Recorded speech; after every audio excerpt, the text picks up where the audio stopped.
महात्मा बुद्धा कहते हैं, मन के जीते जीत है और मन के हारे हार। इंसान का सबसे बड़ा शत्रु उसका मन है। अगर वह चाहे तो उसे बर्बाद कर दे, अगर वह चाहे तो उसे आबाद कर दे। नमस्कार दोस्तों, स्वागत है आपका हमारे इस YouTube चैनल में। आज की कहानी में हम जानेंगे कि मन में उठ रहे गंदे विचारों को कैसे खत्म करें। दोस्तों, हमारे मन में गंदे विचार क्यों आते हैं? हम नहीं चाहते, लेकिन फिर भी हमारे मन में गंदे विचार आते रहते हैं। लेकिन मन हमारा सबसे बड़ा दोस्त और मन ही सबसे बड़ा दुश्मन क्यों है? जब हम अपने मन की बात मानते हैं तो हमारा मन ही हमारा नेतृत्व करता है, और जब हम मन को संतुलित कर लेते हैं तो हम अपने जीवन में हर चीज का ध्यान रखते हैं। हम अपने मन में आने वाले गंदे विचारों को रोकने की कोशिश करते हैं, लेकिन जितना अधिक हम रोकते हैं उतना ही ये विचार हमारे अंदर प्रवेश करते हैं। जितना अधिक आप किसी चीज से दूर भागते हैं, वह चीज आपको अपने पास ले जाएगी। इसलिए उस चीज से दूर मत भागिए, उस पर संतुलन बनाए रखिए। एक बार एक व्यक्ति गौतम बुद्ध के पास आया और गौतम बुद्ध से बोला कि हे बुद्ध, मेरे मन में इतने गंदे विचार क्यों आते हैं? मैं नहीं चाहता कि मेरे मन में गंदे विचार आएं, पर मेरे मन में हमेशा काम वासना के विचार चलते रहते हैं और मैं इनके बारे में सोच सोच कर बहुत परेशान रहता हूँ। मेरी ऊर्जा और समय यह सब सोचने में ही नष्ट हो जाता है, और इन सब के विचारों की वजह से मैं कभी भी शांत नहीं रह पाता हूँ, और मैं हमेशा ही स्त्रियों को देखकर मोहित हो जाता हूँ। अपने आप को रोक ही नहीं पाता हूँ। बुद्ध मुस्कुराए और उन्होंने उस व्यक्ति से पूछा, क्या तुम्हें पता है यह काम वासना होती क्या है? फिर उस व्यक्ति ने उत्तर दिया और कहा, बुद्ध, मैं यह तो नहीं जानता कि काम वासना होती क्या है, पर हाँ, ये जो भी है बहुत बुरी चीज है। फिर बुद्ध ने उस व्यक्ति से कहा कि सबसे पहले तो तुम्हें यह समझना है कि प्राकृतिक रूप से जो भी चीज हमारे अंदर है वह बुरी नहीं है। हमारे जीवन में उसकी कुछ ना कुछ जरूरत है। वासना कोई बुरी बात नहीं है। यह तो हमारे मन की एक भावना है जो हमें किसी न किसी चीज की कमी का एहसास करवाती है, और फिर हम उस चीज को पाने के लिए उस चीज की तरफ आकर्षित हो जाते हैं। जैसे अगर तुम्हारे पास धन की कमी है तो तुम्हें धन पाने की वासना उत्पन्न हो जाएगी। तो वासना कुछ और नहीं, बस एक प्रकार की कमी है जो कि एक प्रकार की जरूरत का एहसास है, और जब ये जरूरत शारीरिक हो तो हम इसे काम वासना कह देते हैं। उस व्यक्ति ने गौतम बुद्ध को कहा कि बुद्ध, मुझे काम वासना का मतलब तो समझ में आ गया, पर आप मुझे ये बताइए कि यह आती कहां से है और कैसे आती है? गौतम बुद्ध ने कहा कि काम वासना कहीं से आती नहीं है, ये तो हमारे अंदर ही होती है, और इसका होना तो जरूरी भी है, तभी तो मानव जाति का विस्तार होगा। उस व्यक्ति ने कहा, जब यह हमारे अंदर ही है और जरूरी भी है तो फिर लोग इसे गलत क्यों बोलते हैं? बुद्ध ने कहा कि यही तो समस्या है। लोगों ने काम वासना को गलत तरीके से सोच लिया है, इसे छिपाने की और दबाने की कोशिश करते हैं। काम वासना गलत नहीं है, बल्कि काम वासना का गलत तरीके से प्रयोग करना गलत बात है। लोग जिससे प्रेम करते हैं बस उसी के लिए जीने लग जाते हैं, उसे पाना ही अपना लक्ष्य बना लेते हैं और उसी के बारे में हमेशा सोचते रहते हैं, पर यह सब गलत है। बुद्ध ने उस व्यक्ति से कहा, क्या तुम्हें पता है जानवरों में भी काम वासना होती है? उस व्यक्ति ने उत्तर दिया, हाँ बुद्ध, जानवरों में भी काम वासना होती है, क्योंकि जानवर भी तो आखिर अपनी पीढ़ी को आगे बढ़ाएंगे। बुद्ध ने कहा, तो फिर हम जानवरों की काम वासना को गलत क्यों नहीं कहते हैं? व्यक्ति ने कहा, मुझे नहीं पता महात्मा, आप ही मुझे बताइए। गौतम बुद्ध ने कहा कि जानवर अपनी काम वासना का प्रयोग आनंद प्राप्ति के लिए नहीं करते, वह तो सिर्फ संतान उत्पन्न करने के लिए काम वासना का उपयोग करते हैं। जानवरों को प्रकृति ने इतनी समझ नहीं दी कि वह काम वासना को अपने सुख का आधार बना सके, जबकि मनुष्य अपनी समझ के बलबूते पर प्रकृति में पाई जाने वाली प्रत्येक वस्तु को अपने सुख के लिए अपने प्रयोग करता है। हम इंसानों ने ही काम वासना को अपने सुख का साधन बना लिया है, जबकि प्रकृति ने तो हमें अपने वंश को आगे बढ़ाने के लिए दिया था, लेकिन इंसानों ने इसे अपने जीवन का परम लक्ष्य बना रखा है, और इस तरह से काम वासना का बेलगाम हो जाना गलत है। उस व्यक्ति ने पूछा, महात्मा जी, ये काम वासना हम पर हावी क्यों होती है और क्यों यह बेलगाम हो जाती है? तब गौतम बुद्ध ने कहा कि सुनो, अब जो मैं तुम्हें बताऊंगा उसे तुम ध्यानपूर्वक सुनना। काम वासना का सारा खेल तुम्हें समझ आ जाएगा, तुम्हें तुम्हारे सारे सवालों का जवाब मिल जाएगा, बस तुम्हें ध्यान से सुनकर समझना है। फिर गौतम बुद्ध उस व्यक्ति को बताना शुरू करते हैं। एक बार की बात है, एक आश्रम में गुरु और उनके शिष्य रहा करते थे, जिससे रोजाना आश्रम के बाहर स्थित गांव में भिक्षा लेने के लिए जाते थे। उस आश्रम का एक शिष्य जिस गांव में भिक्षा लेने जाता था, उसे रास्ते में एक नदी पद्धति थी, जिससे रोज उसी रास्ते से भिक्षा लेने जाता था। एक दिन उसे ने देखा कि एक लड़का पेड़ के पीछे छिपा है। वह उस लड़के के पास गया और उससे जाकर बोला, भाई तुम इस पेड़ के पीछे छिपकर क्या देख रहे हो? लड़के ने कहा, अरे तुझे नहीं दिख रहा क्या कि मैं क्या देख रहा हूं? तब शिष्य ने नदी की तरफ देखा तो वहां पर कुछ लड़कियां पानी भर रही थीं। वो लड़कियां 14-15 साल की थीं। तब शिष्य ने उस लड़के से कहा, अरे भाई वहां पर तो लड़कियां पानी भर रही हैं, इसमें छिपकर देखने वाली क्या बात है? तब वो लड़का शिष्य की तरफ देखकर उससे कहता है, अरे पागल तुम्हें दिखाई नहीं दे रहा? यह परी कैसे नदी से पानी ला रही है? जरा उनकी अदाओं को तो देखो, उनके कोमल शरीर को देखो, उनकी पतली कमर मटके को उठाते समय बल खाती है और उनके बाल उनकी कमर पर कैसे लहरा रहे हैं, मानो सुंदरता बिखरी पड़ी हो। उसने फिर से नदी के किनारे देखा और इस बार वह नदी के किनारे देखता रहा।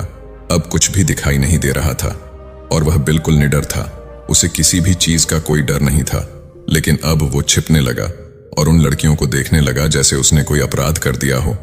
और जब वो छिपकर उन लड़कियों को देख रहा था तभी वो अचानक अंदर से कौंप गया और उसने कहा कि ये मैं क्या कर रहा हूं? मैं जो कर रहा हूं वो सही नहीं है, मुझे यहां से चले जाना चाहिए। और फिर वह जल्दी से वहां से चला गया। वो आश्रम पहुंच जाता है। आश्रम जाकर वो अपने कार्यों में लग गया। लेकिन जो अभी वह देख कर आया था वही उसकी आंखों के सामने बार बार आ रहा था। उसके मन में वही दृश्य चल रहा था। उसका दिमाग सब कुछ देखने के लिए संघर्ष कर रहा था। उसका किसी भी काम में मन नहीं लग रहा था। सुबह होते ही वह रोज जल्दी ही भिक्षा के लिए आश्रम से निकल जाता था और उस नदी के पास वाले पेड़ के पास जाता था जहां पर वह लड़का पहले से मौजूद रहता था। उसके साथ मिलकर लड़कियों को छुप छुप कर देखता था। अब वह ऐसा रोज करने लग गया। यह उसके रोज का काम हो गया। अब उस शिष्य का मन किसी भी काम में नहीं लगता था। वो हमेशा ही किसी न किसी प्रकार के विचार में उलझा रहता था। वो आश्रम के कार्यों को भी ठीक ढंग से नहीं कर पा रहा था। न वो ठीक से सो पाता था, न वो ठीक से खाना खा पाता था। उसका मन बेचैन सा रहता था। उसका मन बार बार उन लड़कियों की खूबसूरती देखने को मचलता था। जब गुरु भिक्षा दे रहे थे तब भी उनका मन किन्हीं अन्य विचारों में खोया हुआ था। गुरु ने अपने शिष्य की इन हरकतों को समझ लिया था। फिर एक दिन गुरु ने शिष्य को अपने पास बुलाया और कहा कि आज से मैं भी तुम्हारे साथ भिक्षा मांगने चलूंगा। आप और मैं एक साथ भिक्षा मांगने जाएंगे। तभी शिष्य गुरु को मना करते हुए बोला, नहीं गुरुदेव, आप परेशान क्यों हो रहे हो? मैं अकेला ही ठीक से भिक्षा मांग सकता हूं। गुरु ने शिष्य से कहा कि ठीक है, तुम अकेले ही भिक्षा मांगने जाओ। जिससे वह तुरंत भिक्षा मांगने निकल पड़ा। सभी लोग उसे देखने के लिए उसके पीछे पीछे चलने लगे। थोड़ी दूर जाने पर गुरु ने देखा कि उनका शिष्य एक अपराधी की तरह एक लड़के के साथ पेड़ के पीछे छिपा हुआ है और छिपकर कुछ देख रहा है। गुरु भी अपने शिष्य के पीछे जाकर खड़े हो गए। उसका शिष्य क्या देख रहा है जिसे देखने के लिए वह एक अपराधी की तरह पेड़ के पीछे छिपा हुआ है? गुरु ने देखा कि उसका शिष्य पेड़ के पीछे छिपकर नदी से पानी ले रही लड़कियों को देख रहा है। तब गुरु ने शिष्य से कहा, क्या देख रहे हो? अपने गुरु की आवाज सुनकर वह डर गया और उसके पसीने छूटने लगे। वह ऐसे कांपने लगा जैसे उसने किसी चोर को चोरी करते समय पकड़ लिया हो। उसकी हालत खराब हो गई। वो कुछ भी नहीं बोल पा रहा था। दूसरा जो शिष्य के साथ था वो वहां से भाग गया। उसके मुंह से कुछ टूटे फूटे शब्द ही बाहर निकल रहे थे। वो अपने गुरु से नजर भी नहीं मिला पा रहा था। गुरु ने शिष्य की तरफ देखा और कहा कि मेरा शिष्य तो निर्भय था, उसे तो किसी भी चीज का डर नहीं था, लेकिन ये क्या, तुम तो भय के मारे कांप रहे हो। शिष्य ने गुरु से कहा कि मुझे माफ कर दो गुरुदेव, मेरा इसमें कोई दोष नहीं है। उस लड़के ने मुझे बहका दिया था, लेकिन आपसे मैं वादा करता हूं कि आज के बाद मैं ऐसा कभी दोबारा नहीं करूंगा। मुझे माफ कर दो गुरुदेव। गुरु ने शिष्य से कहा कि कोई बात नहीं, पर इस बात का तुम ध्यान रखना कि हम जैसी संगति करते हैं वैसा ही फल हमें प्राप्त होता है। हम जैसी संगति करते हैं उसके विचार हमारे अंदर प्रवेश करते हैं। इसीलिए अच्छी संगति करो जिससे तुम्हारे अंदर अच्छे विचारों का प्रवेश हो। फिर गुरु और शिष्य आश्रम लौट आए और फिर से शिष्य आश्रम के कार्यों पर ध्यान देने लगा। उसने उस रास्ते को छोड़ दिया और दूसरे रास्ते से जाने लगा। वो अपने काम को ध्यान से करने लगा, लेकिन धीरे धीरे उसके अंदर क्रोध उत्पन्न हो गया और फिर वो दूसरे शिष्यों पर क्रोध करने लगा और बेचैन रहने लग गया। अब वो सही समय पर भोजन भी नहीं करता था। वो भोजन भी बहुत कम खाता था। एक रात गुरु शिष्य के पास आए और उससे बोले कि अब तक तुमने कितनी बार अपना वादा तोड़ दिया। यह सुनकर शिष्य अपने गुरु के चरणों में गिर गया और रोने लगा। रोते रोते ही उसने गुरु से कहा कि गुरुदेव, मैं कई बार अपना वादा तोड़ चुका हूं। फिर मैं वादा करता हूं, लेकिन हर बार जब मैं वादा तोड़ देता हूं तो मेरा मन मेरे वश में नहीं रहता। मैं बहुत कोशिश करता हूं कि अपने मन से सारे बुरे विचार निकाल दूं, लेकिन चाहकर भी मैं ऐसा नहीं कर पाता। फिर गुरु ने शिष्य को कहा कि चलो मेरे साथ। गुरु शिष्य को आश्रम के बगीचे में लेकर गए और शिष्य से कहा कि देखो, यहां पर कुछ नाली बनी हुई है जिससे नदी का पानी इन पौधों तक आ रहा है और यह पानी निरंतर गति से आगे बढ़ रहा है। क्या तुम इस पानी के बहाव को रोक सकते हो? शिष्य ने कहा कि हाँ गुरुदेव, मैं इस बहाव को रोक सकता हूं। फिर शिष्य ने मिट्टी उठाकर उस नाली में रख दी तो पानी थोड़ी देर के लिए रुक गया और फिर थोड़ी देर बाद उस मिट्टी के ऊपर से पानी बहने लगा।